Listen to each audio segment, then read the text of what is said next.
आप सभी को नमस्कार। मैं अपनी बात को आपके सामने रखूं उससे पहले एक वीडियो है वो आपके साथ शेयर करना चाहती हूँ और अपनी बात को मैं रखूंगी।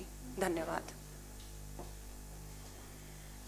यहाँ के लोग मुझे बताइए, आज उत्तर प्रदेश में सूरज ढलने के बाद कोई बहन बेटी अकेली रास्ते पर निकल सकती है क्या? जरा खुल करके बताइए, निकल सकती है क्या? अगर कोई बहन बेटी शाम को घर आने में देर हो गई तो माँ बाप परेशान हो जाते कि नहीं हो जाते? भाई को बाहर भेजते कि नहीं भेजते? देखो बेटा बहन आनी बाकी है, चिंता करते कि नहीं करते? जिस राज्य में आपके रहते हुए आपके परिवार में इतनी महिलाओं को अपने नेता बनाया है, उसके बावजूद भी क्या कारण है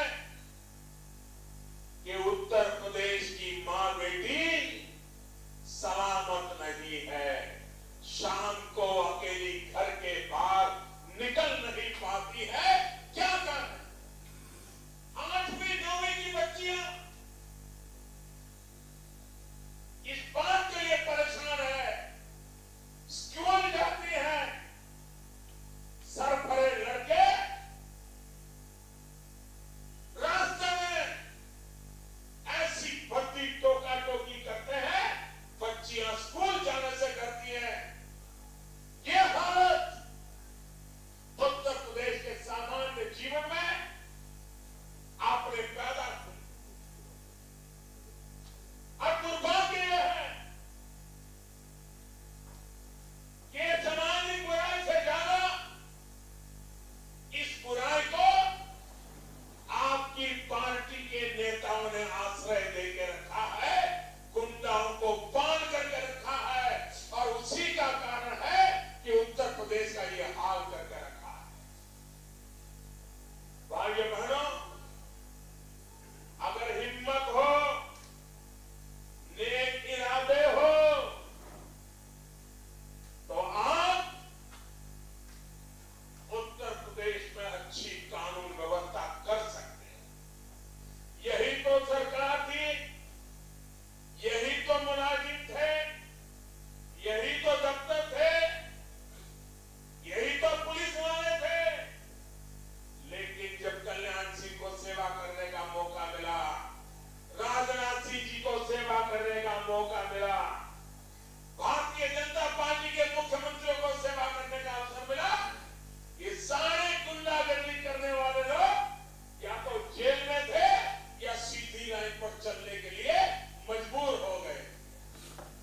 देखिए, अपनी बात को रखने से पहले ये वीडियो दिखाना इसलिए भी बेहद जरूरी था क्योंकि महिला सुरक्षा का मुद्दा क्या मात्र अब एक चुनावी मुद्दा रह चुका है?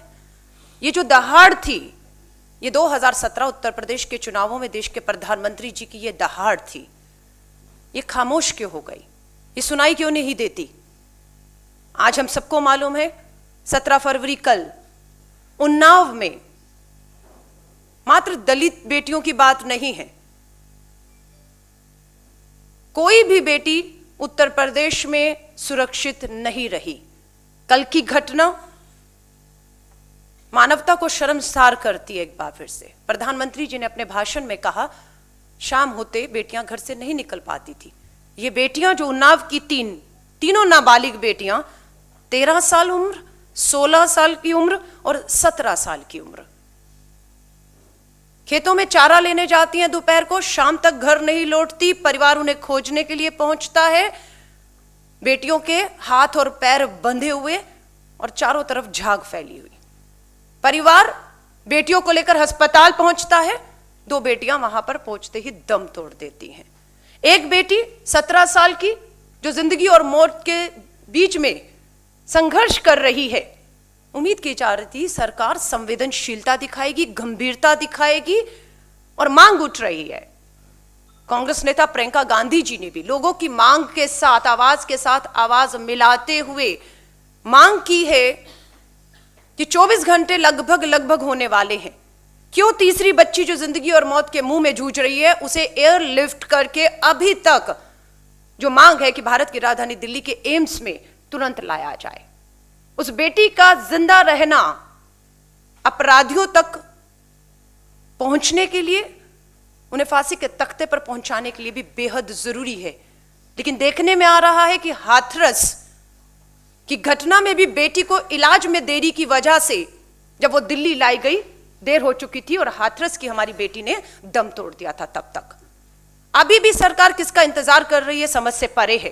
क्यों इस बेटी को एक अच्छा इलाज, समय पर इलाज ना देते हुए जिंदा रहते हुए रखने की जरूरत है। और ये सरकार, बिल्कुल मैं कहूंगी, उत्तर प्रदेश की योगी सरकार एक अभिशाप बन चुकी है, एक अभिशाप बन चुकी है पूरी बेटियों के लिए।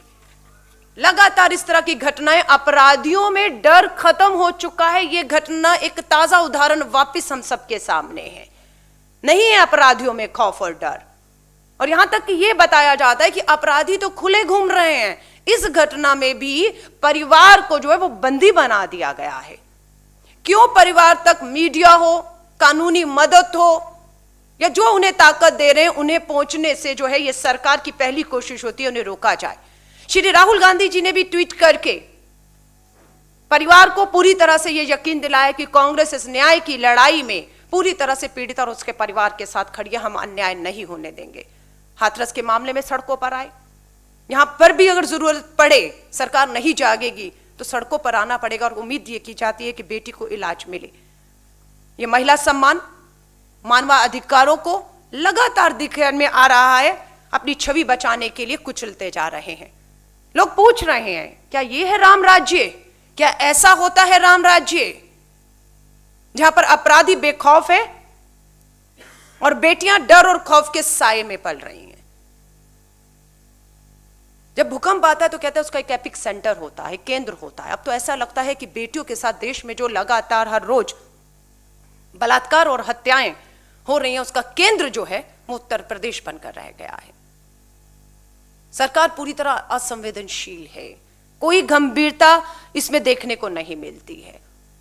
लोगों को पूरा दबाव बनाना पड़ रहा है, चाहे सोशल मीडिया हो, इलेक्ट्रॉनिक मीडिया, अपनी आवाजों को उठा रहे हैं कि किसी तरह सोती सरकार को जगाएं।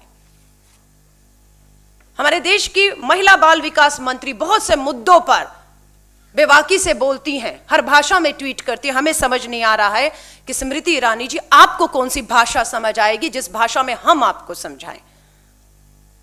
गई उनके ट्विटर हैंडल पर, देश की महिला बाल विकास मंत्री उत्तर प्रदेश से आती हैं, सांसद हैं। एक ट्वीट संवेदनशीलता का, एक ट्वीट ये विश्वास दिलाते हुए कि न्याय होगा, उनकी नजर बनी हुई है, पीड़िता को अगर इलाज की भी जरूरत होगी तो उससे भी सरकार पीछे नहीं हटेगी। जरा सी भी संवेदनशीलता नहीं है। देश का महिला बाल विकास मंत्रालय भी मुझे लगता है सिर्फ उन्हीं मुद्दों पर बोलता है जिन मुद्दों को, जो मुद्दे भाजपा की राजनीति को जो है वो सूट करते हैं। यहां तो डबल इंजन की सरकार है ना। पूछना चाहते हैं प्रधानमंत्री जी, केंद्र में आपकी सरकार, यूपी में आपकी सरकार, पुलिस प्रशासन, कानून व्यवस्था सब आपकी जिम्मेदारी है। किससे सवाल किए जाएं? क्यों ये डबल इंजन की सरकार जो है वो फेल हो रही है? क्यों अपराधियों में खौफ नहीं बन पा रहा है? अब ये मान लें कि उत्तर प्रदेश में अगर बदलाव आएगा तो अब सत्ता के साथ ही बदलाव आएगा। अगर यही हकीकत है तो मुझे लगता है कि अब आंदोलित होना होगा, अब सड़कों पर आना होगा। अगर सत्ता के साथ ही बदलाव संभव है तो फिर इस सत्ता को उखाड़ फेंकना होगा जो हमारी बेटियों को सुरक्षा देने में पूरी तरह से नाकामयाब हो रही है। योगी आदित्यनाथ लगातार एक के बाद एक, उन्नाव हो, हाथरस हो, आज का फिर यह घटना कल की हो, योगी आदित्यनाथ जी पूरी तरह से असफल और फेल मुख्यमंत्री साबित हो रहे हैं। ये एक के बाद एक घटना साबित कर रही है। कोई डर पैदा नहीं हो पा रहा।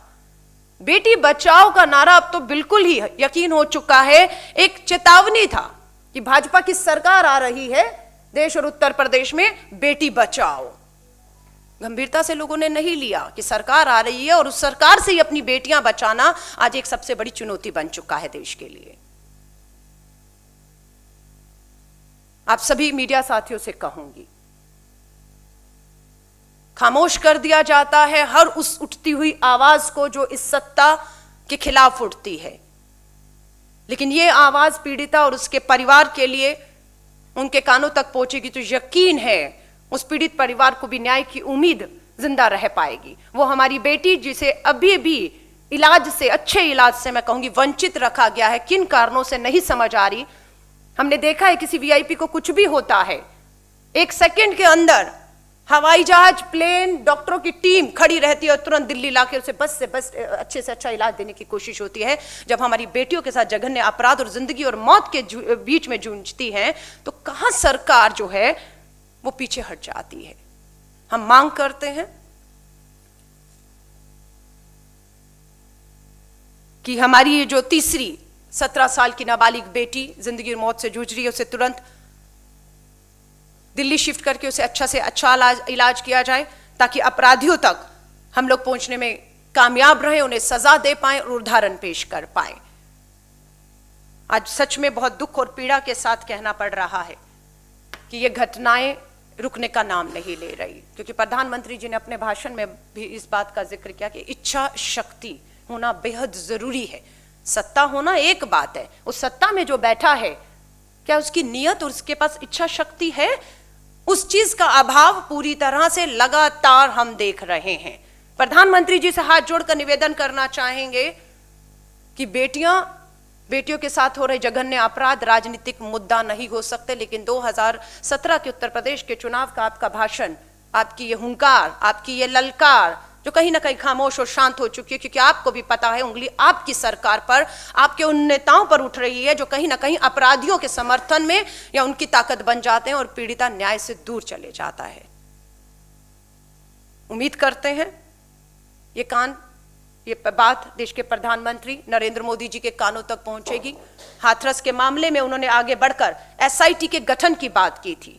उम्मीद करते हैं देश के प्रधानमंत्री जी, एक फोन की दूरी पर भी है आपके मुख्यमंत्री, तुरंत आदेश करिए, बिना समय गवाए पीड़िता बेटी को तुरंत दिल्ली शिफ्ट करके अच्छा इलाज दिया जाए ताकि अपराधियों तक पहुंचा जाए और बेटी के साथ न्याय हो रहा, ऐसी सजा मिले कि कम से कम अब आगे रूह कांप जाए अगर कोई भी इस तरह से हमारी बेटियों को, नाबालिग बेटियों को खास तौर से मैं कहूंगी, शिकार बनाने की कोशिश करता है। तो देखिए, आपने बिल्कुल ठीक कहा, संवेदनशीलता, नियत, विल होना बहुत जरूरी है, जो इस सरकार, योगी आदित्यनाथ सरकार में पूरी तरह से उसका अभाव है। ना ये सरकार संवेदनशील है, ना इसकी कोई नियत दिख रही है, क्योंकि अपराध कम होने की बजाय लगातार बढ़ रहे हैं।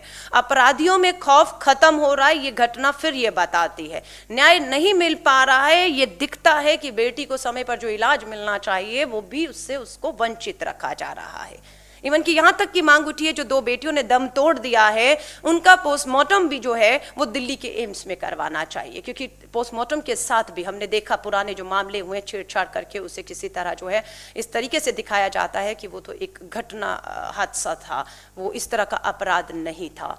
तो ये गंभीरता दिखाता है और मुझे लगता है, उम्मीद है, देश की महिला बाल विकास मंत्री स्मृति ईरानी जी, आप सिर्फ यूपी से सांसद नहीं, देश की महिला बाल विकास मंत्री, आप ही के राज्य में लगातार ये घटनाएं हो रही हैं और आप अपनी चुप्पी को नहीं तोड़ती। आपका मुंह खुलता है तो सिर्फ राजनीतिक बयानबाजियों के लिए और चुनौती देने के लिए, कभी राहुल गांधी जी को चुनौती दे रही हैं। बेहतर होगा अगर देश की महिला बाल विकास मंत्री राहुल जी को चुनौती देने की बजाय इन अपराधियों में जिनकी हिम्मत इतनी बढ़ गई है उन्हें चुनौती देते हुए दिखती, तो हम उम्मीद करते हैं कहीं कोई आप बदलाव देख सकती थी। पर वो चुनौती सिर्फ राजनीतिक चुनौती देना समझती हैं, इसलिए उनके रहते हुए हम अब उम्मीद छोड़ चुके हैं। उत्तर प्रदेश उम्मीद छोड़ चुका है, उत्तर प्रदेश की बेटियां हमारी जो हैं वो उम्मीद छोड़ चुकी है कि इस सरकार के, योगी आदित्यनाथ सरकार के रहते हुए कहीं किसी को कोई भी न्याय मिल सकता है। और यहाँ तक जो बेटी जिंदगी और मौत के बीच में अभी वहाँ के एक अस्पताल में है, यहाँ तक लोगों में एक चर्चा है कि जिन्होंने ये जघन्य शर्मसार करने वाला अपराध किया है, वो अभी भी इस कोशिश में है कि उस अस्पताल में जाकर किसी तरह भी उस बेटी की जिंदगी के साथ खिलवाड़ करें। क्योंकि वहां सुरक्षा की अगर बात करेंगे, कौन कैसे अस्पताल में जा रहा है, कोई सीसीटीवी कैमरा, कोई रिकॉर्डिंग, किसी का सबूत नहीं है। तो मुझे लगता है 2 बेटियों के दम तोड़ने के बाद अंतिम उम्मीद अपराधियों तक जो पहुंचना है, इस बेटी के जिंदा रहना उसके लिए जरूरी है। और मुझे लग रहा है सरकार हमेशा देखने में आया कि अपराधियों को बचाने में, अपनी छवि को बचाने में, सब चीज पे लीपापोती करने का प्रयास करती है। तो कहीं ना कहीं पूरी व्यवस्था उस बेटी की जिंदगी के लिए खतरा बन चुकी है, जिसके लिए हमारी मांग है कि उसे तुरंत एयरलिफ्ट करके दिल्ली के एम्स में शिफ्ट किया जाए। देखिए, मैं आपसे कहूंगी कि जरूरत है, क्योंकि उत्तर प्रदेश की जो पुलिस है, इवन कि हाथरस के मामले में प्रधानमंत्री जी के कहने के बाद जिस एसआईटी का गठन किया गया था, उस पे भी लोगों का जो है विश्वास नहीं था। उसी की मांग को प्रियंका गांधी जी और राहुल गांधी जी ने कहा कि हम सुप्रीम कोर्ट किसी रिटायर्ड जज के अधीन सीबीआई की जांच करें, और हाथरस में वो हम होते हुए देख भी रहे हैं। जो कहते थे बलात्कार हुआ ही नहीं, उनकी चार्जशीट में आया है कि गैंग रेप हुआ हाथरस में। आप समझ रहे हैं, जिसपे पूरी तरह लीपापोती की गई। लेकिन कांग्रेस ने, राहुल गांधी जी, प्रियंका जी लगातार दबाव बनाया, और आज भी सेव उन्नाव की बेटी एक ट्रेंड पूरे ट्विटर पे चल रहा है। लोग अपनी बात को उस मंच से रख रहे हैं, और एक दबाव हम उम्मीद करते हैं केंद्र की भाजपा और उत्तर प्रदेश की योगी आदित्यनाथ सरकार पर बनेगी। प्रधानमंत्री जी के साथ देश की महिला बाल विकास मंत्री की जबान जो खामोश है वो खुलेगी। देखिए, मैं आपको कह रही हूं, उत्तर प्रदेश की जो आगे की जांच पे ही तो भरोसा नहीं है, क्योंकि आपको पता है वहां की पुलिस प्रशासन, सरकार, ये अपने आप में कोई पहला मामला नहीं है।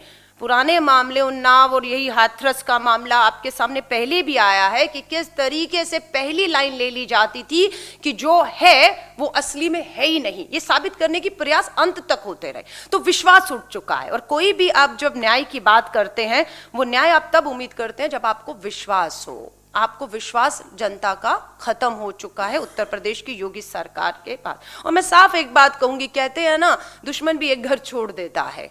यहाँ तो हमारी बेटियां हैं, उन्हें तो राजनीतिक का अपना हथकंडा, बेटी बचाओ के नारे देने के बाद इस तरह से जो प्रधानमंत्री जी के ललकार और दहाड़ है, कम से कम मैं कहूंगी हमारी देश की बेटियां जो लगातार बलात्कार और हत्याओं का शिकार हो रही हैं, इस तरह की उनके साथ हो रहा है, कम से कम बेटियों को छोड़ दीजिए। हाथ जोड़कर देश के प्रधानमंत्री जी, भाजपा और उत्तर प्रदेश की सरकार से निवेदन है, बेटियों को छोड़ दीजिए। यहां तो आर और पार की लड़ाई करके जो भी दोषी है, अपराध है, फास्ट ट्रैक कोर्ट पॉक्सो में protection of children from sexual offence जो है, ये तीनों मामले उसके हैं। 16, 13, 17 साल की हमारी बेटियां हैं। तो लीपापोती ना करने की बजाय, और सबसे पहले देखिए, सबसे बड़ी आप न्याय एक लंबी प्रक्रिया है, चाहे आपका फास्ट ट्रैक कोर्ट है, रोज सुनवाई होगी और आपको न्याय मिलेगा, वो तो बाद की बात है। अभी पीड़िता की जान बचाना, जो तीसरी बेटी है 17 साल की, उसकी जान बचना बेहद जरूरी है, जिसमें सरकार बिल्कुल भी गंभीर नहीं दिख रही है। उसे एक अस्पताल से दूसरे अस्पताल उत्तर प्रदेश में ही शिफ्ट कर रही है, जहां पर परिवार को भी लगता है कि उनके लिए खतरा बना हुआ है। जिस तरीके से पीड़िता को एक अस्पताल से दूसरे अस्पताल ले जाया जा रहा है, और आपको मालूम है कि अस्पतालों की हालत उत्तर प्रदेश में क्या है।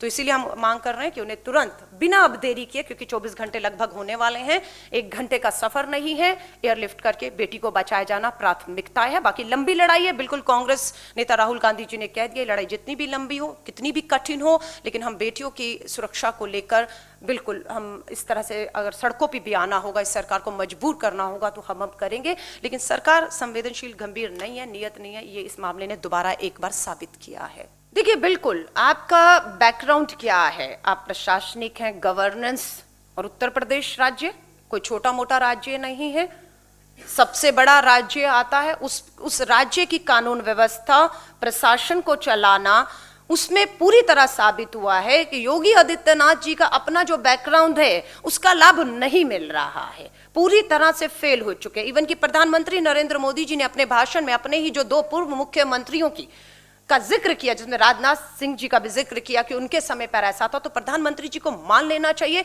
कि अपने ही पूर्व के 2 मुख्यमंत्रियों से आज के मुख्यमंत्री की तुलना कर लीजिए, और अगर आपको लगे कि वो फेल, हाँ, आपके पूर्व के 2 मुख्यमंत्रियों के मुकाबले हो रहे हैं कम से कम, तो तुरंत उन्हें बर्खास्त कर दें, उनका इस्तीफा ले जाएं। नहीं तो ये अंतिम वर्ष, मैंने फिर कहा, अगर बेटियों की जिंदगियों में बदलाव, दलित बेटियों की जिंदगियों में बदलाव सत्ता परिवर्तन से ही अगर आना तय है, तो फिर हम उस लड़ाई को भी लड़ेंगे और इस सरकार को उखाड़ फेंकेंगे, क्योंकि बेटियों की सुरक्षा के साथ कतई भी किसी भी कीमत पर समझौता नहीं किया जाएगा। धन्यवाद।